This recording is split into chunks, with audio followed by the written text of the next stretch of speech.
সত্তর সতীর বিবাদের হাইকোর্টের মামলা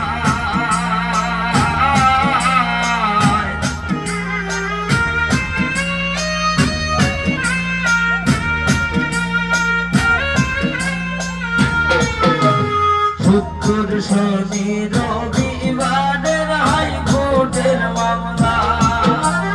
মামলা আদাইয়া আইয়া দেখি ময়না ধরে নাই হাই